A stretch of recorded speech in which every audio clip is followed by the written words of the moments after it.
मित्रांनो, देशभरामध्ये पीएम किसान योजना आणि राज्यामध्ये नमो शेतकरी योजनेच्या अंतर्गत लाखो शेतकऱ्यांना त्या ठिकाणी 12,000 रुपये वार्षिक एवढा हप्ता त्या ठिकाणी मिळत असतो। या हप्त्याच्या माध्यमातून शेतकऱ्यांची बरीचशी कामं हे त्या ठिकाणी सुखकर होत असतात, परंतु बहुतांश शेतकरी हे याच्यामध्ये पात्र असून सुद्धा या लाभापासून त्या ठिकाणी वंचित आहेत। त्याचप्रमाणे काही शेतकरी आहेत हे पात्र असून सुद्धा त्या ठिकाणी अपात्र करण्यात आलेले आहेत आणि ही समस्या सोडवण्यासाठी शेतकऱ्याला विनाकारण शासकीय ऑफिसमध्ये त्या ठिकाणी खेटा मारावं लागतं। परंतु तिथं जे असणारे जे काही अधिकारी आहेत त्यांच्या मार्फत या गोष्टीला त्या ठिकाणी व्यवस्थित न्याय न मिळाल्यामुळे बरेचसे शेतकरी हे यापासून त्या ठिकाणी वंचित राहिलेले आहेत। म्हणून शासनाने यासाठी एक नवीन निर्णय घेतलेला आहे आणि या योजनेच्या माध्यमातून बरेचसे शेतकरी हे त्या ठिकाणी पुन्हा एकदा पात्र करण्यात येणार आहे।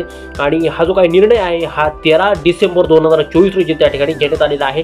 यामध्ये कोणते शेतकरी पात्र आहेत, किती शेतकऱ्यांना त्या ठिकाणी पात्र करण्यात आलेला आहे याबाबतची सविस्तर माहिती त्या ठिकाणी या व्हिडिओमध्ये देण्यात आलेली आहे, त्यामुळे हा व्हिडिओ त्या ठिकाणी शेवटपर्यंत पहा। शेतकरी मित्रांनो, या योजनेची पार्श्वभूमी जर पाहायची झाली तर प्रधानमंत्री किसान सन्मान निधी योजना आणि नमो शेतकरी महासन्मान निधी योजना या दोन्ही योजनेद्वारे शेतकऱ्यांना त्या ठिकाणी आर्थिक सहाय्य दिलं जातं, परंतु अनेक शेतकरी पात्र असूनही त्यांच्या खात्यामध्ये हप्ता त्या ठिकाणी जमा होत नाही। याचं मुख्य कारण म्हणजे असणारी जी काय लँड सीडिंग आहे, ई-केवायसी आहे आणि बँक खात्याची संलग्नता म्हणजे बँक खात्याची केवायसी याच्यासारख्या तांत्रिक अडचणी त्या ठिकाणी येत असतात। परंतु आजवरच्या शेतकऱ्यांना त्यांच्या हप्त्यांसाठी तलाठी, तहसीलदार, कृषी विभाग यांच्याकडे वारंवार जावं लागतं, मात्र नक्की कुणाकडे जायचं किंवा कुणाकडे आपल्याला याचं काही समाधानकारक उत्तर मिळत आहे हे शेतकऱ्यांना माहीत नसतं।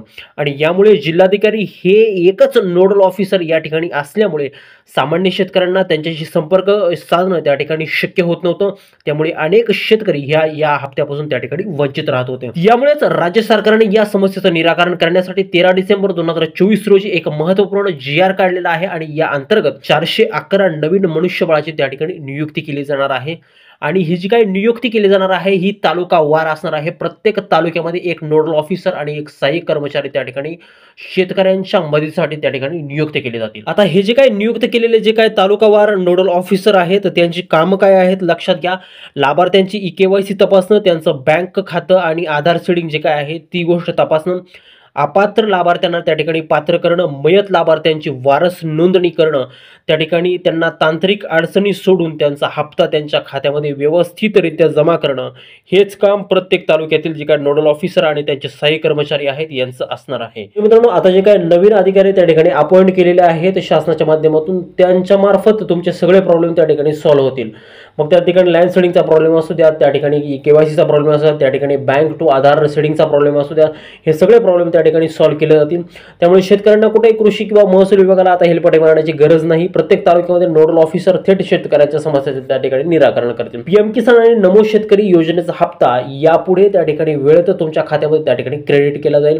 आता या निर्णयामुळे होणार काय आहे की आपला हप्ता त्या ठिकाणी वेळेवरती मिळणार आहे। ज्या काही अडचणी असतील त्या अडचणी त्या ठिकाणी दूर होणार आहे।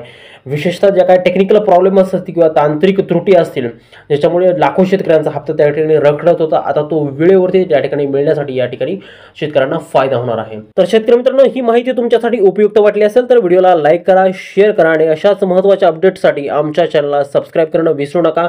शेतकऱ्यांना दिलासा देणारं हे महत्त्वाचं अपडेट अधिकाधिक शेतकऱ्यांपर्यंत, तुमच्या मित्रांपर्यंत हे पोहोचवा। भेटूयात पुढच्या व्हिडिओमध्ये एका नवीन अपडेटसह, एका नवीन विषयासह। तोपर्यंत मित्रांनो, धन्यवाद।